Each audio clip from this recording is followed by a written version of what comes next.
అందరికీ నమస్తే. రాజకీయం, సినిమా, గమ్మతి ఇచ్చంత్రాలు వైరల్ అవుతున్న వీడియోలు ఇట్లా తీరు వార్తలతో మైక్ ముచ్చలు తయారుగున్నాయి. చలో సుషిద్దాం పాండ్రి. అంతకంటే మొదలు హెడ్లైన్స్. చిన్న వానకే కురిసింది కొత్త పార్లమెంటు, గట్టి పడలేదా ఇంకా సిమెంటు కాంక్రీటు. 22A మీద హరీష్ రావు అయిండు ఫైర్, సమాధానం లేక సత్కిలవడ్డ సర్కార్. గంగా జలంతోని ప్రమాణం చేసిన కౌన్సిలర్లు, సమానంగా వంచాలన్నట తీసుకున్న లంచాలు. చిన్న చిన్న పిల్లలు అయ్యవ్వల మీదనే కేసులు పెడుతున్నారు. బఠాని గింజంత భయం లేకుండా పోలీస్ స్టేషన్ మెట్లెక్కుతున్నారు. ఇక అసోంటిది సర్కార్ తప్పులు చేస్తూ ఊకుంటారా? సాదుతున్న అయ్యవ్వలైనా, సర్కార్ నడుపుతున్న మంత్రులు, ముఖ్యమంత్రులైనా మాకొక్కటే అన్నట్టు లొల్లికి దిగుతున్నారు. ఇగో ఈ 6 ఏళ్ల చిన్న బుజ్జి చూడుండ్రి బీహార్ రాష్ట్ర సర్కార్ను ఏ తీరుగా ఆడుకుంటున్నదో. పిట్ట కొంచెం కూత ఘనం అనే ముచ్చట ఇగో ఇసొంటోలను చూసే పుట్టింది కావచ్చు. పొద్దంతా కొలిసిన భూమికి మూరెడు కూడా లేని ఆదిత్య అనే పిల్లగాడు బీహార్ సర్కార్ బిత్తరపోయేటట్టు చేసిండు. సర్కార్ను ముప్పు తిప్పలు పెట్టి 3 షేర్ల నీళ్ళు తాగిచ్చుడే కాదు, తాగినే పోయిస్తున్నాడు కూడా. ఆడ సర్కార్ నడుపుతున్న వాళ్ళు నెత్తి నోరు కొట్టుకునేటట్టు చేస్తున్నాడు. ఇక పోలీసులు అయితే ఈ బుడ్డోని అరెస్ట్ చేస్తానికి సుడిపడిపోతున్నారు. బీహార్లోనే కాదు దేశం మొత్తంలో ఇప్పుడు ఆదిత్య అనే చిన్నోడు పెద్ద లెవెల్లోనే ట్రెండ్ అవుతున్నాడు. అందుకే దేశమంతా షబ్బాష్ బేటా అని మెచ్చుకుంటున్నారు. మరి ఎందుకు ఈ కొట్లాట? ఈ చిన్న పిల్లగాని పోలీసులు అరెస్ట్ చేయవలసిన అవసరం ఏమొచ్చిందనంటే, బీహార్ పబ్లిక్ సర్వీస్ కమిషన్ కొలువుల కోసము పెట్టిన పరీక్షలలో గోల్మాల్ జరిగిందట. అందుకే పిల్లలు, నిరుద్యోగులు రోడ్లు ఎక్కిర్రు. అగో వాళ్ళతోని 6 ఏళ్ల ఆదిత్య అనే బుడ్డోడు కూడా ఎక్కి ఎగ్దం ప్రశ్నిస్తున్నాడు. బీజేపీ సర్కార్లకు ఇంత అవినీతి జరిగినందుకు దేశ ప్రధాని మోడీ, బీహార్ సీఎం సామ్రాట్ చౌదరిలు రాజీనామా చేయాలని పోస్టర్ పట్టుకొని లొల్లిలో కలిసిందట. అగో అందుకే పోలీసులకు కోపం వచ్చి అరెస్ట్ చేసే ఉపాయం చేసిర్రు. కానీ అక్కడనే ఉన్న మీడియా లైవ్ ప్రోగ్రామ్ పెట్టినట్టు వీడియోలు తీసి విడుదల చేసుడుతోని అంత ఆగమాగమైంది. ఇక అప్పుడు ఈ బుడ్డోడు మాట్లాడిండు కదా అంటే అబ్బో మీరైనరి. जेल भी जाने का मुसीबत आ जाए तो जाएंगे, गोली भी चलेगा तो खाएंगे, पर भ्रष्टाचारी सरकार को उखाड़ देंगे। भैया का मांग क्या है? भैया लोग का मांग यह है कि बीपीएससी का पेपर लीक क्यों हुआ, वापस से परीक्षा लिया जाए। अरे आपका तो उम्र स्कूल जाने का था, आप आ गए हैं प्रोटेस्ट में। अभी हम बच्चा है, हम बढ़ाएंगे, कहीं पता चले भ्रष्टाचारी सरकार मेरा भी पेपर लीक करवा दे। నేనేం తప్పు చేసినా? నా ప్రశ్నలకు సమాధానం చెప్పే తెలివి లేక నన్ను అరెస్ట్ చేస్తున్నారు.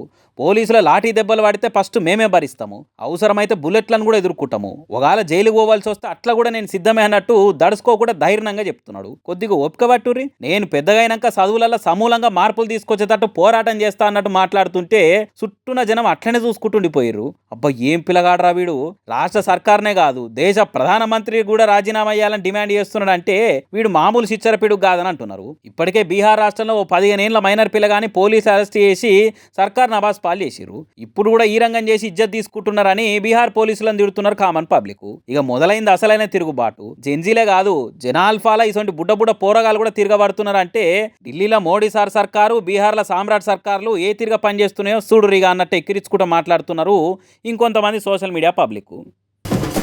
అధికార పార్టీల నడుచుకున్నట్ల హరీష్ రావు సార్ దిగనంత వరకే. Once he step in counter wheel కళ్ళు తిరిగిఫై అన్నట్టే పవర్లు ఉన్నోళ్లకు పంచులతో ఇచ్చి పడేస్తుంటాడు. 22A పేరు మీద 2020 కాదు టెస్ట్ మ్యాచ్ తీరు 3-4 వద్దుల సంది కాంగ్రెస్ వాళ్ళతో ఆడుకోవట్టిండు. ఇవాళ కూడా ఇయ్యరమయ్యర అరుచుకుంటా పాయింట్ టు పాయింట్ తోని చెయ్యి పాటోళ్లకు షౌన పట్టకుండా చేసిండు.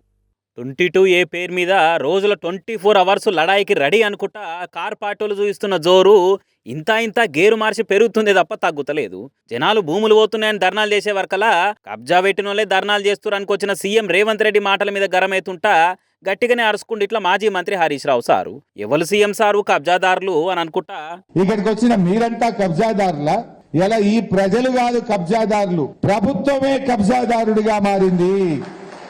ప్రజల ఆస్తిని రాత్రికి రాత్రి నిషేధిత జాబితాలో పెట్టి ఈ ప్రభుత్వం కబ్జాదారుడిగా మారింది తప్ప రేవంత్ రెడ్డి గారు ఇక్కడికి వచ్చినటువంటి ప్రజలు కాదు కబ్జాదారులు, నువ్వే కబ్జాదారుడిగా మారినవు. పోయిన దీపావళి అప్పుడు పొంగులేటి సార్ మాట్లాడుకుంటా ప్రతిపక్షాల మీద బాంబులు వెళ్తే జల్దీనే అన్న ముచ్చట ముంగటేసుకుంటా మంత్రి సార్ కూడా సుర్రు అనిపించే తిరుసురుకులు అంటించింది. ఇట్లా అయ్యే బాంబులు వల్లే అన్ని తుసు బాంబులు అయినాయి, కానీ ఇప్పుడు బాంబు వేసిండు, 22A బాంబు వేసిండు. ప్రజల మీద వేసిండు, ప్రతిపక్షాల మీద వేయలే గాని ప్రజల మీద మాత్రం 22A బాంబులు వేసిండు. నేను ఇది ప్రశ్నిస్తే నన్ను వ్యక్తిగతంగా విమర్శించే ప్రయత్నం చేస్తున్నారు. వ్యక్తిగతంగా రేవంత్ రెడ్డి టార్గెట్ చేసే ప్రయత్నం చేస్తున్నాడు. దానికి భయపడతామా? మళ్ళీ మాట్లాడితే మంత్రి పొంగులేటి సీఎం రేవంత్ రెడ్డి ఏమంటారు, మాకు రియల్ ఎస్టేట్ తప్ప ఏం తెలియదని మాట్లాడతారు కదా. మరి తెలిసిన వాళ్ళు ఈ తీర్ల పబ్లిక్ ను తిప్పలు పెట్టేదా అని అనుకుంటా.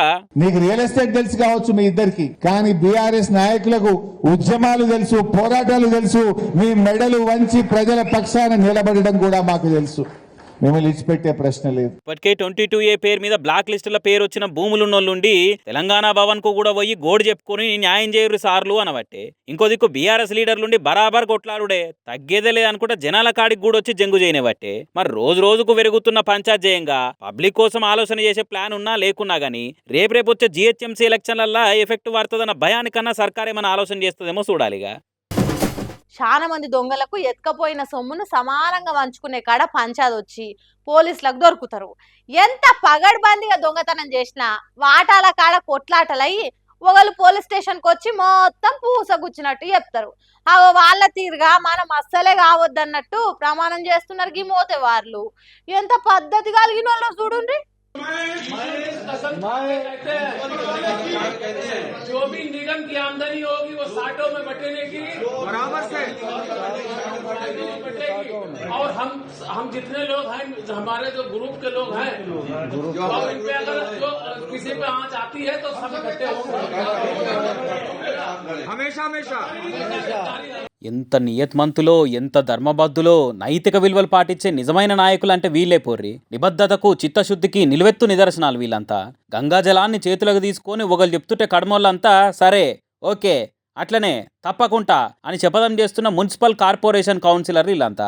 పవిత్ర గంగాజలం సాక్షిగా మన కార్పొరేషన్కి వచ్చిన కమిషన్లు, లంచాలు, ఆమ్యామ్యామ్లు ఏ వచ్చినా ఎవ్వలకొచ్చినా అన్ని ఒక్క కాడేసి అందరం సమానంగా పంచుకోవాలన్నట్టు ప్రమాణం చేస్తున్నారు. ఇగో గిది నీతి నియతి అంటే, ఇగో గిది ఒక్క తాటి మీద నిలబడు అంటే. ప్రజలకు సేవ చేయాలని ఓట్లేసి గెలిపిస్తే వీళ్ళేమో ఇగో ఇంత మూకుమ్మడిగా ప్రజల సొమ్మును గుమ్మే పని ముగటేసుకొని సమానంగా పంచుకోవాలని ప్రమాణం చేస్తున్నారు. ఉత్తరప్రదేశ్ రాష్ట్రం షాజహాన్పూర్ మున్సిపల్ కౌన్సిలర్లు చేసిన చెప్పదంగి ఇది.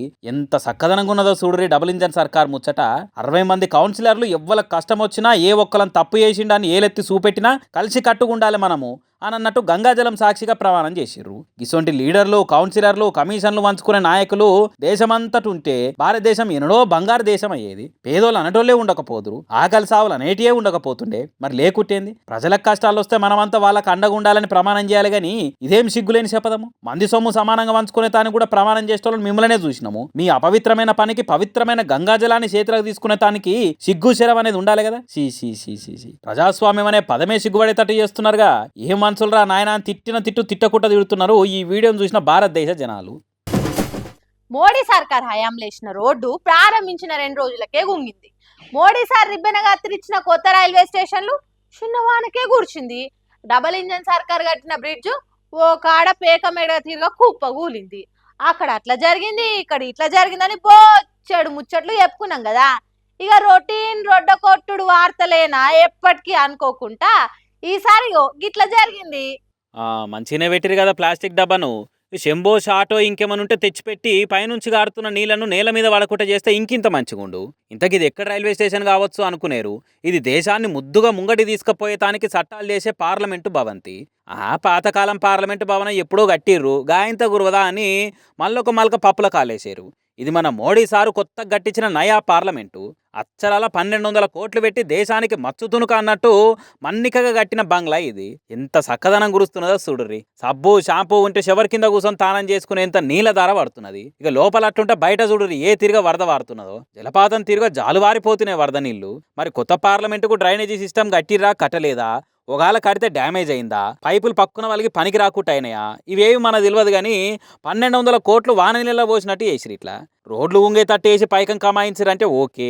రైల్వే స్టేషన్లు కట్టుట కక్కుర్తి పడ్డరు అంటే కూడా ఏమో అనుకోవచ్చు. బ్రిడ్జిలు కుప్పగూలే తట్టు కట్టి ప్రజల పైసలు పక్కదారి పట్టించిరని అంటే అవినీతి పెరుగుతున్నది కదా అని అనుకోవచ్చు. కానీ దేశానికి పానమసంటి పార్లమెంటును కూడా కాసులకు కక్కుర్తి పడి కట్టుడేందో అని అడుగుతున్నారు దేశభక్తులు. డబుల్ ఇంజన్ సర్కార్ అంటే బయట పేపర్ లీకులు, లోపల వాటర్ లీకులు అన్నట్టు అయిందని కొంతమంది అంటుంటే, మోడీ గెలవాలంటే దేశ ప్రజల ఓట్లు కావాలి, పార్లమెంట్లో పోవాలంటే బోట్లు కావాలని ఇంకొంతమంది తొడపాశం పెట్టినట్టు మాట్లాడుతున్నారు. ఇక ఇంకొంతమంది అయితే మోడీ ఏది చేసినా పలు విధాల ఆలోచన చేస్తాడు, పార్లమెంటును కూడా అట్లనే కట్టిండు. మోడీ మల్టీప్లెక్స్ లో వాటర్ పార్క్ కూడా ఉన్నదన్నట్టు షోలలో రాళ్ళు పెట్టి ఒత్తినట్టు విమర్శ చేస్తున్నారు. మోడీ సారి కట్టిన నయా పార్లమెంటు భవనం కంటే బ్రిటిష్ కాలంలో కట్టిన పాత పార్లమెంటు భవనమే నయము. ఇప్పటి వరకు బ్రిటిష్ వాడు కట్టిన పార్లమెంటు బీటలు కాదు కదా, బిచ్చలు కూడా ఊడిపోలేదు. దేశం విలువని ఎక్కడికో తీసుకుపోతున్నాం మోడీ సారు. భారతదేశంలో కొత్త కట్టిన పార్లమెంటు భవనం చిన్న చిత్క వానలకే గురుస్తున్నదని బయట దేశాల పబ్లిక్ నవ్వుకునే తట్టు చేస్తున్నావు. ఇదేనా నీ దేశభక్తి? ఇదేనా 1200 కోట్లు ఖర్చు చేసి కట్టిన ఇలువైన కట్టడం? ఏందో ఏమో పోరి మోతవారి మోడీ సార్ పాలన తిడుతున్నారు ఈ వీడియోను చూసి షేరింగ్ చేస్తున్న పబ్లిక్. అప్పులు చేసి ఇంజనీరింగ్ డిగ్రీలు చదివి అటెన్క స్పెషల్ కోర్సులు అనుకుంటా కోచింగులు తీసుకొని ఇంటర్వ్యూలు, గ్రూప్ డిస్కషన్లు, హెచ్ఆర్ రౌండ్లు అన్నిట్లా పాస్ అయ్యి ఆఖరికి కొలువు కొట్టినాక అమ్మయ్య ఇక తప్పినేరా మన తిప్పలు, ఇప్పటి నుంచి అన్ని మంచి రోజులే అనుకుంటాం. కానీ జాబ్లో జాయిన్ అయ్యాక తెలుస్తుంది మన లైఫ్లో ఆఫీస్ పని తప్ప మనమే లేమని. పాపం ఈ అన్నగోస కూడా గట్లనే ఉంది చూడుండ్రి. వరదా వా నాగమని చెప్పు అని అన్నా కూడా వరదల వర్క్ ఆపేటట్టులేడుగా అన్న. గురుగావ్ కాడ పొట్టు కొట్టిన వానలకు రోడ్లని వరదతో నిండిపోయి ట్రాఫిక్ జామ్ అయింది. ఇట్లా ఆఫీస్ కాని బయలుదేరిన ఈయనే నడిమిట్లనే ఇరికిపోయి వెనకకు రాలేక ముంగటికి ఓలేక ఆనే ఉండవలసి వచ్చింది. మరి ఫోన్ చేసి టీం లీడర్ తిట్టబట్టిండో లేకుంటే హై కాపేస్తారని అగులు బుగులైండో గానీ చేసేది లేక ఇట్లా కారు టాప్ ఎక్కి ల్యాప్టాప్ తీసి పని చేసుకున్నాడు పెట్టిండు. దాంతో తొవ్వంట డ్యూటీలో పోయేటోళ్ళంతా చూసుకుంటా వీడియోలు ఫోటోలు తీసుడు పెట్టిర్రు. వర్క్ ఫ్రమ్ హోమ్ చూసినాం గానీ వర్క్ ఫ్రమ్ కార్ టాప్ అయితే ఇప్పుడే చూస్తున్నాం అనుకుంటా వైరల్ అవుతున్న వీడియో కింద కామెంట్లు పెడుతున్నారు చాలా మంది. మరి ఈ వీడియో చూసి ఆయనతో ఆఫీస్ వాళ్ళు ఉండి సప్పట్లు కొట్టి శాల్వ కప్పి కార్ టాప్ ఎక్కి మరీ పని చేసినందుకన్నా టాప్ 1 ఎంప్లాయ్ అవార్డు ఇచ్చినా తప్పలేదు కావచ్చు పోరి. కానీ సాఫ్ట్వేర్ కొలువులు అంటే మంచిగా ఏసీలో కూర్చుంటారు, వీకెండ్ల పబ్బులు పార్టీలు అనుకుంటా ఎంజాయ్ చేస్తుంటారు అనుకుంటారు కదా చాలా మంది. కానీ ఇట్లా వరద బురదల్లా కూడా పని చేసి సరదా తీర్చుకోవాల్సి వస్తుంది అనుకుంటా టెక్కీలంతా ఎక్కెక్కేడ్చుకుంటా వీడియో ఆఫీస్ గ్రూపుల్లో షేర్ చేసుకోవట్టిరట పాపం. జెన్జీ అనే పదం వింటేనే బీజేపీలకు బీపీలు లేస్తున్నాయి పోండ్రి. ఇన్నేళ్లల్లా యూత్ జెన్జీ గురించి పట్టించుకునే అక్కరే వాళ్ళే పాపం. కానీ జంతర్ మంతర్ జంగు జయంగా జెన్జీ అంటేనే కమలం లీడర్లకు కాలు చేతిలోనికి కాడికొచ్చే వరకల్లా ఎవలి జెన్జీ ఏడికెళ్ళొచ్చిండ్రు, ఎవడు గుట్టించిన పదం అనుకుంటా మంట మీద మాట్లాడబట్టిండ్రు. ఇట్లా జెన్జీ పదం పుట్టు పూర్వోత్తరాల గురించి పువ్వు పార్టీ తెలంగాణ అధ్యక్షుడు రామచంద్రరావు సారేమో కొత్త ముచ్చట కనిపెట్టినట చెప్తా అంటుండు ఇందాం మరి. అసలు ఆ జెన్జీ అనే పదవి నాకు అర్థం కాదు. అది ఎవరు తీసుకొచ్చారు జెన్జీ? ఇదంతా అర్బన్ నక్సల్స్ అల్ట్రా లెఫ్టిస్ట్ తీసుకొచ్చిన పేరు. There is no word called Genji. There is no community called Genji. It is only Yuva and Yuva Bharat. Gen Z అనే పదాన్ని ఎవరు తీసుకొచ్చిండు అసలు? అర్బన్ నక్సల్స్ మోపి చేసిన మోసం ఇది అనుకుంటా సార్ వారు మాట్లాడిన మాటలకి జెన్జీకేలొస్తున్న ట్రోల్స్ అయితే వేరే లెవెల్. తప్పులేదు సార్, మోడీ సార్ 3 సార్ల పీఎం అయినాక ఎన్నడూ లేని తీర్లా మీ పాలనని ప్రశ్నించుకుంటా బరాబర్ బరిగిసి కొట్లాడుతున్నందుకు, మీ కేబినెట్ల విద్యాశాఖ మంత్రిని బాజాప్తా బర్తరఫ్ చేయించినందుకు, పబ్లిక్ లో మీ పార్టీ పతారని పల్సా చేసుకుంటా మీ పద్ధతుల్ని పచ్చిగా ఎండగడుతున్నందుకు మీకు కోపం వచ్చుట్లో తప్పే లేదు. కాబట్టి యాంటీ నేషనల్ ముద్రేస్తానికి, దేశ ద్రోహులని పోటీలు పడి పోట్రే చేస్తానికి ఇసుంటి థియరీలను తిప్పుడే కదా మీతోనయ్యేది అని అనుకుంటే ఏడి కాడికి ఏకదం పోస్టులతోని రోస్ట్ చేస్తున్నారు. అయినా ఆవు శైన్ల మేస్తే దూడ గట్టు మీద మేస్తుందా అన్నట్టు దేశ ప్రధాని మోడీ సారే ఎర్రకోట మీద జెండా ఎగిరేసి జెన్జీని ప్రశ్నిస్తున్న పబ్లిక్ ను దిమాగి నక్సల్స్ అని మాట్లాడినప్పుడు స్టేట్ లీడర్లు అర్బన్ నక్సల్స్ అని ముచ్చట ముంగటేసుకుంటారు కదా మరి అని అనుకుంటా కమలం పార్టీ లీడర్ల మొఖాలు కమిలిపోయేటట్టు కౌంటర్లు వేసుకుంటా కామెంట్లు చేస్తున్నారు. ఇక ఇదివరకు బీజేపీ ఎంపీ కొండా విశ్వేశ్వరరెడ్డి మాట్లాడుకుంటే ఏమన్నాడు? అవును, పోలీస్ లాఠీ చార్జ్ చేసింది. వేరే దేశాలు ఇంకా కఠినంగా, అమెరికాలో ఇదే అయితే అమెరికా కూడా ప్రజాస్వామ్యం షూటింగే చేస్తుంటుంది. మన దేశంలో కాబట్టి జెన్జీకి లాఠీ ఛార్జీలతో బుద్ధి చెప్పిర్రు. అదే అమెరికా వంటి బయట దేశాల్లో అయితే కాల్చి పడేసేటోళ్ళని కామెంట్లు చేసి మరి యుఎస్ఎస్ వంటి దేశాలతో పోల్చుకుంటే జెన్జీని తిడుతురు. సరే, మరి ఆ దేశాల పేపర్ లీకులు కావు. ఒకవేళ అయినా మీ లెక్క విద్యాశాఖ మంత్రిని ఏమనుకుంటా ఎన్కేసుకొని రారు. విద్యార్థులంతా కదం దొక్కి జంగు చేసేదాకా తెచ్చుకోరు. మరి ఆ సోయి లేదు కానీ కాల్చి పడేస్తారని మాట్లాడతారా అని అనుకుంటే ఒక్కో బీజేపీ లీడర్ మాటలకు బీపీల మీద బరాబర్ అరుచుకోబట్టిరు జెన్జీ పిల్లలు నెటిజనాలు. ఆడలేక ఆకిలి పొక్కిలు అన్నట్టు పబ్లిక్ మెచ్చే పాలన చేయలేక జెన్జీని బద్నాం చేసి జరంత సైడ్ ఏదామని చూస్తురా అని అనుకుంటే రాసుకురాబెట్టిరు సోషల్ మీడియాలో. మరి ఈ నడమ సోషల్ మీడియాలో ఇన్స్టాలో యాక్టివ్గా ఉంటున్న మోడీ సారు ఈ కామెంట్లు చూస్తే మంచిగుడు పాపం. 33 కోట్ల దేవతలకు నిలయం గోమాత. గోవును పూజిస్తే సమస్త దేవతలను పూజించినట్లే అని చెప్తుంటారు కదా అయ్యవార్లు. ఆ గోమాతను గోల్చుకుంటే పుణ్యమే కాదు ఆకలి కూడా తీరుతుంది. అని ఆ ఆకలి మనుషులకే కాదు ఇట్లా వేరే జీవులకు కూడా తీరుతుందని గిజ్ చూసే తెలిసింది. ఆహా, ఎంత గొప్పగా ఉందో కదా చూస్తందుకు.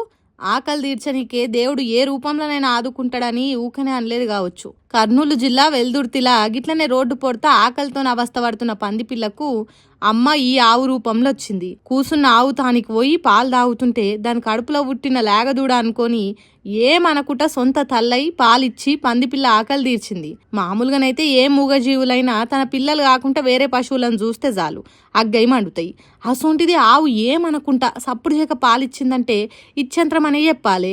వెల్దుర్తి పోలీస్ స్టేషన్ ఎదురుగున్న మెయిన్ రోడ్ మీదనే ఇదంతా అయ్యేసరికి తొవ్వపొడత పోయేటోళ్ళు వాళ్ళ సెల్లుల రికార్డింగ్లు చేసుకుర్రు. ఇది ఇంత సోషల్ మీడియంలోకి ఎక్కేసరికి యానిమల్ లవర్స్ అంతా తెగ ముడిచిపోవట్టిర్రు. అంతేకాదు మనుషులం మనమే సాటి మనిషికి సాయం చేయనీకే ఇంత బుక్కెడు బువ్వ పెట్టనీకే 100 సార్లు ఆలోచిస్తాం. అసొంటిది నోర్లేని జీవి వెనక ముందు ఆలోచించకుండా దగ్గరకు వచ్చిన వేరే జాతి పశువును కొమ్ములతో ఒడవకుట కాళ్ళతో దన్నకుట కన్న తల్లోలే కడుపు నింపింది.